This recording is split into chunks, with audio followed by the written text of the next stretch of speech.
To start with అండి ఈ ఎపిసోడ్లో స్పెషల్గా మనం గ్యాస్ ప్రాబ్లం గురించి మాట్లాడుకుందాం. గ్యాస్ ప్రాబ్లం అనేది చాలామంది రెగ్యులర్గా ఫేస్ చేస్తూ ఉన్నటువంటి ప్రాబ్లమే. గ్యాస్ వదలడం అనేది మధ్య మధ్యలో నలుగురిలో ఉన్నప్పుడు కాస్త ఇబ్బందిగా అనిపించవచ్చు. అండ్ బ్లోటింగ్, కడుపు ఎప్పుడు ఫుల్గా అనిపించడం, ఏమి తినాలనిపించకపోవడం. సో మేబీ ఇవాల్టి రేపటి మనకున్న స్ట్రెస్డ్ లైఫ్ స్టైల్ ఒక మేజర్ రోల్ ప్లే చేస్తున్నా సరే గ్యాస్ ప్రాబ్లమ్ని కనుక సరిగ్గా ట్రీట్ చేయకపోతే చాలా కాంప్లికేషన్స్ కూడా వస్తాయని విన్నాము. So you have to tell us అసలు గ్యాస్ ప్రాబ్లం అంటే ఏంటి సార్, ఎన్ని రకాలు ఉంటాయి and how do we overcome this? So గ్యాస్ట్రోఎంట్రాలజిస్ట్కి అంతా గ్యాస్ మయం లాగే ఉంటుందండి. రోజు ఉదయం నుంచి సాయంత్రం వరకు పేషెంట్స్ అందరూ గ్యాస్ గ్యాస్ గ్యాస్ అని వస్తారు. యాక్చువల్గా గ్యాస్ అనేది ఏమి ఉండదండి. యాక్చువల్గా టెక్స్ట్ బుక్లో సార్ నాకు గ్యాస్ ట్రబుల్ ఉందని అంటారు. గ్యాస్ ట్రబుల్ అనే వర్డ్ ఎక్కడ పుస్తకాల్లో ఉండదు. There is no term, no disease like gas trouble. Okay, gas trouble అంటే ఒక్కొక్కరికి ఒక్కొక్కటి. ఇప్పుడు కొంతమందికి తేపులు ఎక్కువ వస్తే దాన్ని గ్యాస్ ట్రబుల్ అంటారు. కొంతమంది పట్టుభ్రమంగా ఉంటే గ్యాస్ ట్రబుల్ అంటారు. కొంతమందికి గ్యాస్ కింద నుంచి ఎక్కువ వస్తే దాన్ని గ్యాస్ ట్రబుల్ అనుకుంటారు. కొంతమంది కడుపు నొప్పి వస్తే గ్యాస్ అనుకుంటారు. కొంతమంది ఛాతీలో మంటలాగా ఉంటే గ్యాస్ ట్రబుల్ అనుకుంటారు. రకరకాలుగా. సో కొంతమందికి ఊరికే విరోచనాలు, ఇర్రెగ్యులర్గా బౌల్ మూమెంట్స్ వస్తే ఏదో గ్యాస్ ఉందని అంటుంటారు. బ్లోటింగ్ అంటారు, ఉబ్బరం అంటారు, ఇట్లా రకరకాల. ఇది పలానా ఒక జబ్బు కింద కాదండి. It's a non specific patient తయారు చేసిన జబ్బు అనమాట. దాన్ని వాళ్ళు గ్యాస్ అంటే వాళ్ళు చెప్పే కంప్లైంట్స్ అన్నీ నిశితంగా పరిశీలించి, ఓహో వీళ్ళకి ఈ ప్రాబ్లం ఉంది, ఓకే వీళ్ళకి గాల్ బ్లాడర్లో రాయి ఉన్నా కానీ గ్యాస్ ట్రబుల్ లాగా వస్తుంది. అంటే వాళ్ళు ఏంటంటే నూనె వస్తువులు తినలేరు. నూనె వస్తువులు తినగానే కడుపులో ఇబ్బంది అవుతుంది. అన్నం తిన్న తర్వాత కానీ, నూనె వస్తువులు తిన్నప్పుడు కానీ, నూనె వస్తువులు లేకపోతే అట్లా. ఈ కంప్లైంట్ ఉంటే ఒక్క గాల్ బ్లాడర్ దాంట్లోనే నూనె వస్తువులు తినలేనిది వస్తుంది, ఇంకా దేంట్లో రాదనమాట. అట్లా వాళ్ళు చెప్పే కంప్లైంట్లో మన క్లూస్ దొరుకుతూ ఉంటాయి. ఇప్పుడు కడుపులో మధ్యలో నొప్పి వచ్చి వీపులోకి పాకుతుంది అనుకోండి, అది ప్యాంక్రియాస్ నొప్పి. ప్యాంక్రియాస్ నొప్పి ఒక్కటే వీపులోకి పాకుతుంది. పసర సంచిది ఎప్పుడు రైట్ సైడ్ వస్తుంది. రైట్ సైడ్ వచ్చి కుడి భుజానికి వెళ్తుంది అనమాట. సో ఇంకా ఎసిడిటీ ప్రాబ్లం, రిఫ్లెక్స్ అనుకోండి, బొడ్డు పైన వచ్చి ఎడమ వైపు ఛాతీలో వస్తుంది. అది హార్ట్ బర్న్ అంటారు, కడుపు మంట అంటారు. కొంతమంది కడుపు మంట అంటారు. కొంతమంది ఎక్కువ అసూయ, ఒకప్పుడు అంటారు కదండి, ఎక్కువ అసూయ జలసి ఉండి వాళ్ళు ఎక్కువ ఆలోచించి వాళ్ళ బాడీలో ఎక్కువ యాసిడ్ తయారయ్యి, యాసిడ్ వల్ల అల్సర్స్ ఫామ్ అవుతాయి అనమాట. అల్సర్స్ ఫామ్ అయ్యి దాన్ని ఎసిడిటీ అంటారు. ఆ యాసిడ్ ఎక్కువ ఉన్న వాళ్ళకి అన్నవాహిక అనేది మనకి గొంతు నుంచి పొట్టలోకి వెళ్ళే ఇసోఫేగస్ని అన్నవాహిక అంటారు. అది ఛాతీలో ఉంటుంది అనమాట. అది కొంచెం లెఫ్ట్ సైడ్ ఉంటుంది, హార్ట్ వెనకాల నుంచి వెళ్తుంది. కాబట్టి వాళ్ళందరికీ హార్ట్ బర్న్ లాగా వచ్చి గుండె నొప్పి ఏమో, చచ్చిపోతామేమో అన్న భయంతో వస్తారు. వాళ్ళు పరుగులు తీసుకుంటూ వస్తారు. సో కాకపోతే మనకు అక్కడ రకరకాలు, ఇది ఎసిడిటీయా, రిఫ్లెక్స్ డిసీజా. పొట్టలో యాసిడ్ ఉంటే ఏం ప్రాబ్లం లేదు, అది ఛాతీలోకి ఎక్కువ వస్తే కనుక రిఫ్లెక్స్ అంటారు. ఆ రిఫ్లెక్స్ డిసీజా, గాల్ బ్లాడర్ ప్రాబ్లమా, ప్యాంక్రియాస్ ప్రాబ్లమా, లేదంటే చిన్న పేగు పెద్ద పేగు ప్రాబ్లమా, లేకపోతే ఇన్ఫ్లమేటరీ బౌల్ డిసీజ్ అని పేగుల్లో జబ్బులు ఉంటాయి. ఇట్లా మనం ఈ గ్రూప్ ఆఫ్ చాలా రకాల జబ్బుల నుంచి వచ్చే కంప్లైంట్ అన్ని, ఏ జబ్బు అనేది తెలియదు పేషెంట్కి. పేషెంట్ నాకు గ్యాస్ అని వస్తారు, అది మనం ఒక డాక్టర్ డీకోడ్ చేయాల్సిందనమాట. అది సో బేసికల్గా ఎక్కడ పెయిన్ చెప్తున్నారు అని చెప్పి ఆ పెయిన్ నుంచి ఇది ఏ నొప్పి అన్నది మీకు అర్థమవుతుంది కదా సార్? వాళ్ళు చెప్పేదాన్ని బట్టి ఏ నొప్పి ఇది అన్నది మీకు అర్థమవుతుంది. అంటే పేషెంట్తో మనం కీన్గా మాట్లాడితే కొంతవరకు వాళ్ళు చెప్పేదాన్ని బట్టి మనకు అందాజుగా ఐడియా వచ్చేస్తుందండి. యూజువల్గా ఎడం పక్క ఛాతీలో నొప్పి అని ఒక 25 ఏళ్ల కుర్రోడు వచ్చాడు అనుకోండి, 25 ఇయర్స్లో హార్ట్ అటాక్ రాదు. దట్ ఈస్ అదే 65 ఏళ్ల మనిషి వచ్చాడు అనుకోండి, మనం అనుమానంగా చూడాలి. సో గ్యాస్ ట్రబుల్ అయినప్పటికీ కూడా హార్ట్ ఏమో అని చూడాలి. సో ఎందుకంటే గ్యాస్ ట్రబుల్కి మనం ఎసిడిటీ కానీ రిఫ్లెక్స్ కానీ ట్రీట్మెంట్ చేయకపోయినా ప్రాణం పోదు. కానీ అదే పేషెంట్కి హార్ట్ ప్రాబ్లం ఉండి, హార్ట్ ప్రాబ్లమ్ని మనం హార్ట్ అటాక్ అయి ఉండి దాన్ని హార్ట్ బర్న్, గ్యాస్ ట్రబుల్ అని అనుకుని మనం కరెక్ట్ టైంలో ట్రీట్మెంట్ ఇవ్వకపోతే వాళ్ళకి లైఫ్ కూడా రిస్క్ వచ్చే అవకాశం ఉంటుంది. సో అక్కడ సిచ్యువేషన్ బట్టి ఓవరాల్గా ఇప్పుడు ఇంట్లో లేడీస్ అన్నం ఉడికిందా లేదా ఒక మెతుకుతో ఎట్లా చేస్తారో, పేషెంట్ వచ్చి వాళ్ళు చెప్తుండే కొద్దీ మనకు అర్థమైపోతా ఉంటుంది, ఓహో వీళ్ళది ఇది, సో ఇది అయ్యి ఉండొచ్చు. కానీ కన్ఫర్మ్ చేసుకోవాలంటే ఈ టెస్ట్ చేయాలి, అవసరమైతే ఎండోస్కోపీ చేయాలి, సిటీ స్కాన్ చేయాలి, అల్ట్రాసౌండ్ స్కాన్ చేయాలి, ఎంఆర్ఐ స్కాన్ చేయాలి. ఓహో దీనికి ఈ స్కాన్ అయితే బాగా పనిచేస్తుంది అట్లా. సరే ఇప్పుడు ఏ నొప్పి అయినా సరే అది గ్యాస్ అని పేషెంట్ ఏదైతే చెప్తారో మీ దగ్గరికి వచ్చినప్పుడు దానికి మేజర్గా మనం చూడాల్సినటువంటి కారణాలు ఏంటి? ఇప్పుడు ఒకప్పుడు మా చిన్నప్పుడు ఇంత మరి అవేర్నెస్ లేకపోవటం వలన అప్పుడు కూడా ఉన్నదో మనకు తెలియదు, కానీ ఇప్పుడైతే చాలా ఎక్కువ పేషెంట్స్ అయితే ఉంటున్నారండి. దానికి కారణం ఏంటంటే ఒకప్పుడు ఉన్న ఫుడ్ హ్యాబిట్స్, ఇప్పుడున్న ఫుడ్ హ్యాబిట్స్, ఇప్పుడు అంతా జంక్ ఫుడ్, బయట ఫుడ్. ఒకప్పుడు మనకి ఇంట్లో ఏది వండితే అదే తినేవాళ్ళం. ఇప్పుడు బయట ఫుడ్స్ చాలా చాలా చాలా ఎక్కువైపోయినాయి. ఇప్పుడు మన ఇంట్లో కూడా 2-3 పిల్లలు ఉంటే ఒక్కొక్కళ్ళు ఒక్కొక్క రెస్టారెంట్ని ఒక్కొక్క ఐటమ్ ఆర్డర్ పెట్టే పరిస్థితి ఉంది. ప్రతి ఇంట్లో కూడా ఇది ఉంది. ఇది ఎవరు ఇల్లు ఎక్సెప్షన్లా లేదు. తర్వాత డే బై డే అగ్రికల్చర్లో కూడా ప్రాఫిట్ ఓరియంటెడ్గా మనకి ఏమేమి పెస్టిసైడ్స్ కొడుతున్నారు, ఎంత మోతాదులో కొడుతున్నారు, దాని రెగ్యులేషన్ అనేది అంత ప్రాపర్గా లేదు. దానివల్ల వస్తుందా, దీనివల్ల వస్తుందా, ఇవన్నీ కూడా మోస్ట్ లైక్లీ ఇవన్నీ కారణాలు అయి ఉండొచ్చు. ఈ కారణాన్ని క్లియర్ కట్గా ఎస్టాబ్లిష్ చేయాలంటే చాలా పెద్ద రీసెర్చ్ చేయాలండి. అది గవర్నమెంట్ ఇనిషియేటివ్గా తీసుకుని పెద్ద స్టడీ, లక్షల మంది పేషెంట్ని స్టడీ చేయటం అనేది అంత ఈజీ కాదు. వాళ్ళు తీసుకున్న ప్రతి మోతాదులో ఏ ఏ పెస్టిసైడ్ ఎంత ఉంది అని టెస్ట్ చేయాలన్నా కానీ ఒక్కొక్క టెస్ట్కి మనకి 1000 ఖర్చు అవుతుంటుంది అనమాట. అవన్నీ ప్రూవ్ చేయాలంటే ఇట్స్ ఏ పబ్లిక్ ఇనిషియేటివ్. ప్రైవేట్గా ఒక డాక్టర్ కానీ ఒక ఇండివిజువల్ కానీ చేయగలిగింది కాదనమాట. ఇప్పుడు మన అమెరికాలో అయితే అలా నేషనల్ ఇన్స్టిట్యూట్ ఆఫ్ హెల్త్ అని ఉంటుంది. వాళ్ళు స్పాన్సర్ చేస్తారు. $1 మిలియన్ అట్లా రీసెర్చ్కి ఇస్తారు అనమాట.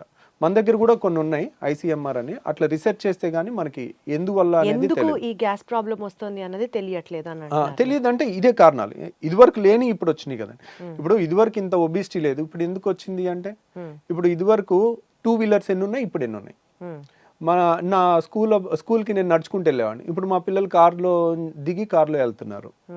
సో ఇప్పుడు ఎన్ని 2 వీలర్స్ ఉన్నాయి, అప్పుడు ఎన్ని లక్షలు ఉన్నాయి, ఇప్పుడు ఎన్ని కోట్లు ఉన్నాయి. రైట్. సో ఎన్ని లిఫ్ట్లు ఉన్నాయి, అప్పుడు మారుతున్న లైఫ్ స్టైల్ దీనికి మెయిన్ కారణం అన్నట్టుగా అర్థం చేసుకోవాలి మనం. అటు ఒబిసిటీకైనా, పెరుగుతున్న గ్యాస్ సమస్యలకైనా, పెరుగుతున్న క్యాన్సర్లకైనా కూడా మోస్ట్లీ మన పర్యావరణం మారటం కానీ అన్నీ కూడా కారణం అనమాట. సరే ఇప్పుడు ఈ గ్యాస్ ట్రబుల్కి అయితే మనం ఇట్లా జనరలైజ్డ్గా మాట్లాడుకుంటున్నాం. ప్రత్యేకంగా ఇందాక మీరు ఒక మాట అన్నారు, యాసిడ్ రిఫ్లెక్స్ అని. అంటే పొట్టలో ఉండాల్సిన యాసిడ్ పైకి తంతు ఉంటే అది యాసిడ్ రిఫ్లెక్స్ అని. అది కూడా ఎక్కువగా వింటున్నాం. అది కూడా ఒకలాంటి గ్యాస్ ప్రాబ్లమే అంటారా? దాని గురించి ఏమైనా డీటెయిల్గా మాట్లాడుకుందాం. అంటే చాలా మందికి అండి ఎసిడిటీ అంటే 2 రకాలు. ఒకటి పొట్టలో యాసిడ్ ఎక్కువ తయారవటం, టెన్షను, ఇర్రెగ్యులర్ ఫుడ్ హ్యాబిట్స్, ఆలోచన ఎక్కువ ఉండటం, సో పని ఒత్తిడి ఎక్కువ ఉండటం వల్ల బాడీలో యాసిడ్ ఎక్కువ తయారవుతుంది.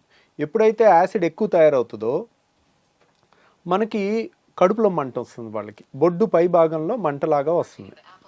సో ఆ మంట అనేది ఎప్పుడైతే పొట్టలో పై భాగంలో మంట వస్తుందో అది ఒక రకమైన ఎసిడిటీ. దానికి సింపుల్గా యాసిడ్ తగ్గించే యాంటాసిడ్ మందులు కానీ, కొత్తగా వచ్చిన PPIs కానీ, అంటే ప్యాంటోప్రజోల్, రాబిప్రజోల్, ఒమిప్రజోల్, ఇసోమిప్రజోల్ అంటే రకరకాల ఏది వేసినా కానీ చాలా రిలీఫ్ వచ్చేస్తుంది. తర్వాత రెండోది ఏంటంటే మనకి డైలీ మన నోట్లో ఉమ్ము ఉంటుంది, దాని pH 7.4 ఉంటుంది. మన స్టమక్లో హైడ్రోక్లోరిక్ యాసిడ్ ఉంటుంది, అది కాన్సన్ట్రేటెడ్గానే ఉంటుంది. అంటే దాని pH వచ్చేసి 2 ఉంటుంది, <2, 1.5 to 2. అంటే వెరీ ఎసిడిక్ ఎన్వైర్న్మెంట్. ఎందుకు మన ఫుడ్ని అంతా డైజెస్ట్ చేయడానికి కానీ, అది ఆ యాసిడ్ ఎన్వైర్న్మెంట్ వచ్చిన క్రిముల్ని, అనవసరమైన క్రిముల్ని చంపడానికి కానీ అదొక ప్రొటెక్టివ్ మెకానిజం, డైజెషన్కి కానీ హెల్ప్ అవుతుంది అనమాట. సో ఈ యాసిడ్ అనేది పొట్టలో ఉండటం సహజ గుణం. కాబట్టి పొట్టలో ఎంత యాసిడ్ ఉన్నా మనకి ఇబ్బంది అయ్యదు. ఎందుకంటే పొట్ట గోడలో స్టమక్ వాల్లో యాసిడ్ని తట్టుకునే శక్తి ఉన్న వాళ్ళని ఆల్రెడీ మన బాడీ తయారు చేసుకుంది. ఇప్పుడు చూడండి, మన అరికాళ్ళు అనేది మందంగా ఉంటాయి. అరికాళ్ళ మీద నడిచినా మనకి అవి మందంగా ఉండటం వల్ల అది అడాప్ట్ అయి ఉంటుంది అనమాట, మనకి ఏ ఇబ్బంది ఉండదు. అంతే బరువు మన చేతి మీద, కాలు మీద, వేరే చర్మం మీద పెడితే ఆ చర్మం ఊడిపోద్ది. ఎందుకు? ఇట్ ఈస్ నాట్, దానికి తయారవ్వలేదు. నడవటానికి అరికాలు తయారైంది. అలాగే యాసిడ్ని తట్టుకోవటానికి మన స్టమక్ వాల్ తయారైంది అనమాట. జీర్ణాశయం యొక్క ఎక్కడైతే యాసిడ్ ఉంటుందో ఆ లోపల పొర యాసిడ్ని తట్టుకునే విధంగా తయారైంది. కానీ మన అన్నవాహిక, ఇసోఫేగస్, ఇక్కడ నుంచి ఇక్కడ వరకు ఉన్న ఇసోఫేగస్ మాత్రం అది యాసిడ్కి తట్టుకునేటట్టు తయారవ్వలేదు. కాబట్టి పొట్టలో యాసిడ్ ఉంటే కొంచెం కడుపు మంట వస్తుంది, చాలా ఈజీగా ట్రీట్ చేయొచ్చు మనం. వాళ్ళకి గ్యాస్ ట్యాబ్లెట్ ఇస్తారు, కొన్ని యాంటాసిడ్ ఇస్తారు, తగ్గిపోతుంది, they will be very happy.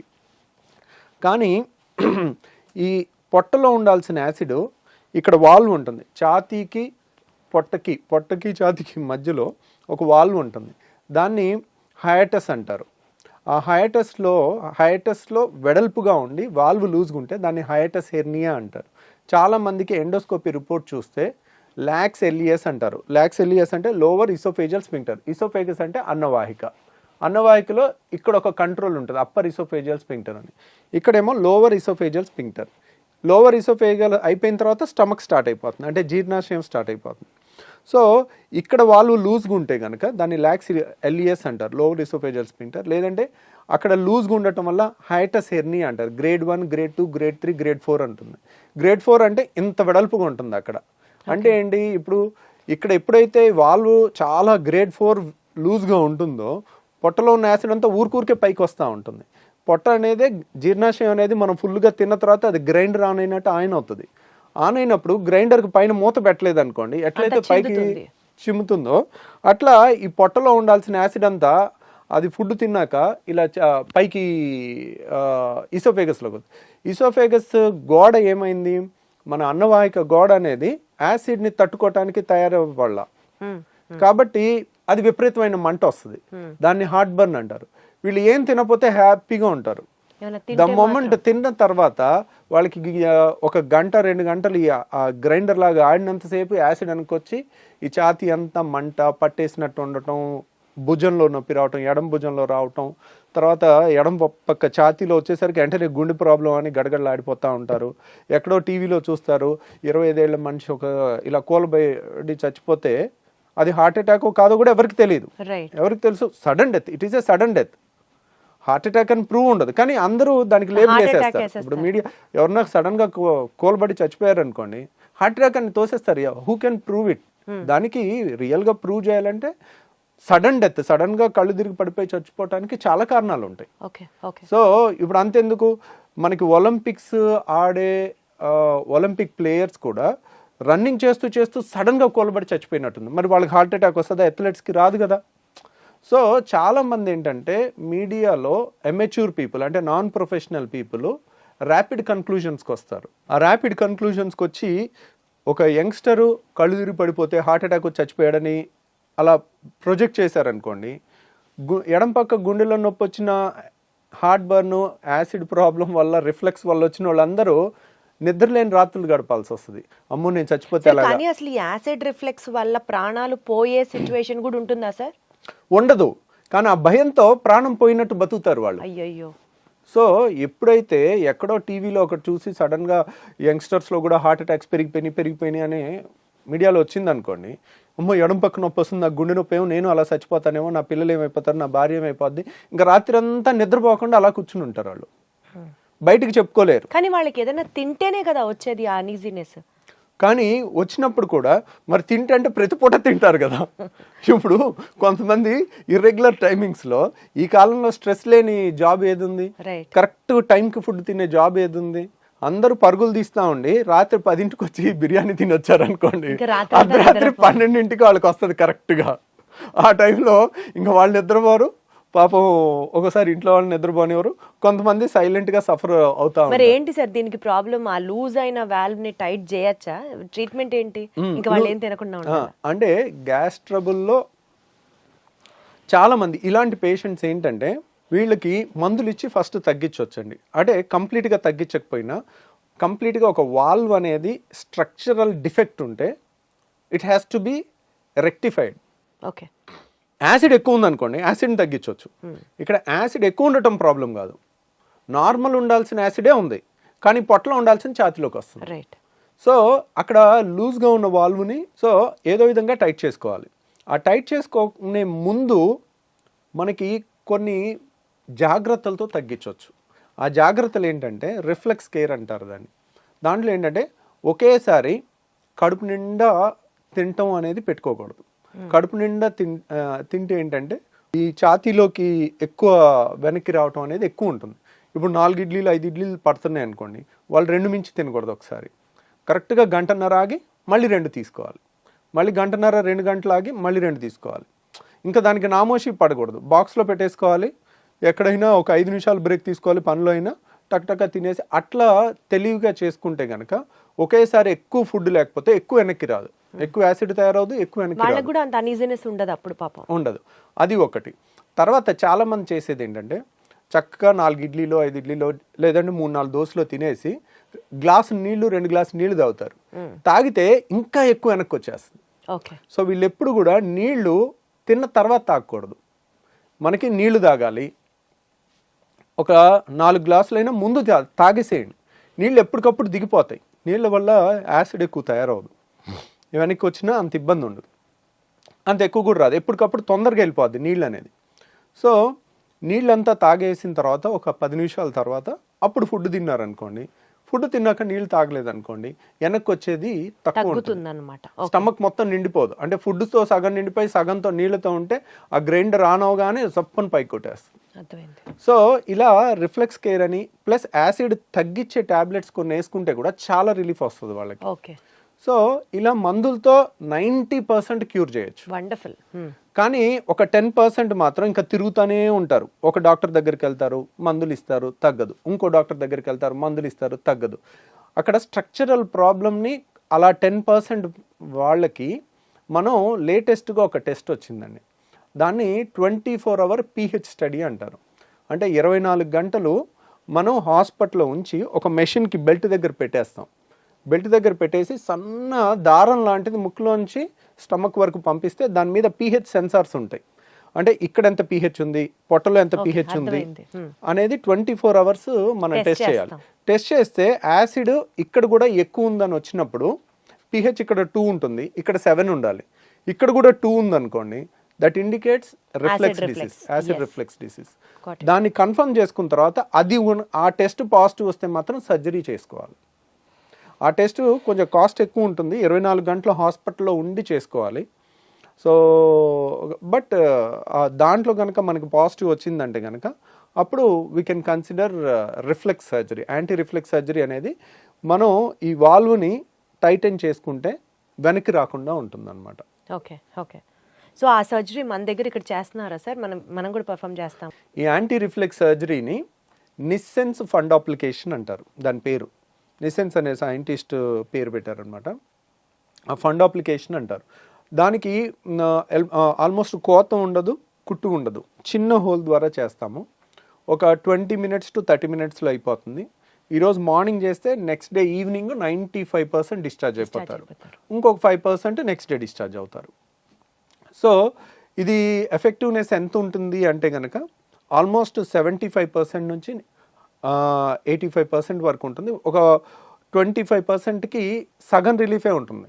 ఎందుకు దాంట్లో 100%కి 100% గ్యారంటీ చెప్పలేకపోతున్నాం. ఇప్పుడు రాళ్ల సమస్య ఉంది, గాల్ బ్లాడర్ తీసేసాం, 100% క్యూర్, మళ్ళీ జన్మలో వాళ్ళు మన దగ్గరికి రావాల్సిన పని ఉండదు. అది 100% అనే 99% 100% గ్యారంటీగా చెప్పేయచ్చు.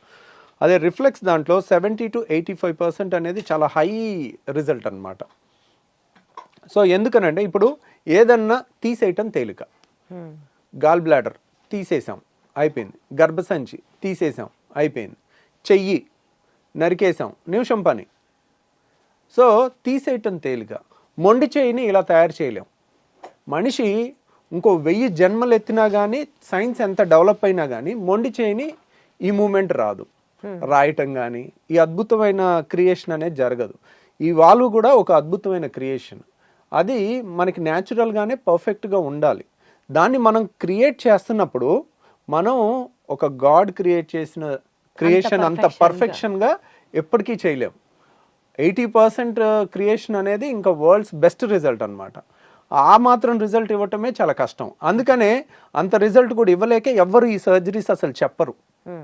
మీరు 10 మంది నా దగ్గరికి సర్జరీ కోసం వస్తారు, వాళ్ళు ఆల్రెడీ 10 మంది గ్యాస్ట్రోఎంట్రాలజిస్ట్ని చూసుంటారు. ఇంకెక్కడ దొరక్క బాధపడి పడి పడి తిరిగి చివరికి ఇక్కడన్నా ఏదన్నా దొరుకుద్దేమో అని వచ్చే వాళ్ళు ఉంటారు. అట్లా వచ్చి తగ్గిన వాళ్ళు చాలామంది ఉన్నారనమాట. మనం ఆల్మోస్ట్ ఇండియాలోనే హైయెస్ట్ సర్జరీస్ చేస్తాం. ఇదేంటంటే టెక్నికల్లీ ఛాలెంజింగ్ అనమాట. మనం కొంచెం ఈ టైట్ ఎక్కువ చేసామనుకోండి వాళ్ళకి ముద్ద దిగదు, పట్టేసుకున్నట్టు ఉంటుంది. మళ్ళీ తక్కువ చేసాం అనుకోండి వెనక్కి వస్తుంది. వెనక్కి వస్తుంది. అది చాలా కరెక్ట్గా ముందు నుయ్యి వెనక్కి గొయ్యిలాగా ఉంటుంది అనమాట ఈ సర్జరీలో. సో అందువల్ల ఈ నిసన్స్ ఫండ్ అప్లికేషన్ అనేది అంత తొందరగా నేను కూడా చెప్పను. ప్లస్ చాలామందికి ఒక టెస్ట్ చేసుకోమని చెప్తాను, మీకు రిఫ్లెక్స్ ఉందా లేదా అని మీరు తెలుసుకోవటానికి. ఇప్పుడు సపోజ్ సార్ ఊరికే వెనక్కి వస్తుంది సార్, తిన్న తర్వాత ఇబ్బంది అవుతుంది సార్, ఛాతీ మండుతుంది, గొంతులోకి వస్తుంది, తేపులు వస్తుంది, మెతుకులు వస్తున్నాయి, ఊరికే. కొంతమందికి ఏంటంటే రాత్రి 10ంటికి తిని పడుకుంటారు, పడుకున్న తర్వాత వెంటనే నిద్రపోతారు, పేగులు కదులుతూ ఉంటాయి, కదులుతున్నప్పుడు ఈ వాల్వ్ లూజ్గా ఉంటుంది, అది ఒక్కసారి ఇలా గ్రైండర్ లాగా మధ్యలో ఒక్కసారి ఆన్ అయినప్పుడు టక్కున బుడుకు బుడుకుమని గొంతులోకి వచ్చేస్తాయి, వాటర్ వచ్చేస్తాయి. వాళ్ళు నిద్రపోయి ఉంటారు. మనిషి సోయిలో ఉంటే వెంటనే ఆ వాటర్ని మళ్ళీ మింగేయటమో ఊసేయటమో చేస్తారు. ఇంతే వస్తుంది, కొద్దిగా ఒక గుక్కంత వస్తుంది. వాళ్ళు నిద్రపోయి ఉండేసరికి అది పొలమారుద్ది, దగ్గిలేస్తారు నిద్రలో పొలమారి. సో ఇది ఒక లక్షణం అనమాట రిఫ్లెక్స్కి. ఇంకొకటి ఏంటంటే కడుపు నిండా తినేసి ఏ మనిషి అయినా, సపోజ్ ఒక 20 ఏళ్ళ కుర్రోడో 30 ఏళ్ళ పర్సన్ మన దగ్గరికి ఈ కంప్లైంట్స్తో వచ్చినప్పుడు, కడుపు నిండా 4-5 ఇడ్లీలు అందరూ మీ ఫ్రెండ్స్ అంతా ఎలా తింటారో అలా నువ్వు తిని ముందు కొంగు, ఓకే, ముందు కొంగి కాళ్ళతో చేతులతో కాళ్ళు పట్టుకోవటానికి ట్రై చేయి. అప్పుడు ఏమవుతుంది, నువ్వు ఎప్పుడైతే ముందు కొంగుతావో ఈ ప్రెషర్ పెరుగుతుంది. మనం ఇలా ముందు కొంగగానే పొట్టని స్క్వీజ్ చేస్తాం, పొట్టలో ప్రెషర్ పెరుగుతుంది. ఈ వాల్వ్ లూజ్ ఉందనుకోండి, వాళ్ళు ఆపలేరు, టక్కున గొంతులోకి వచ్చేస్తుంది.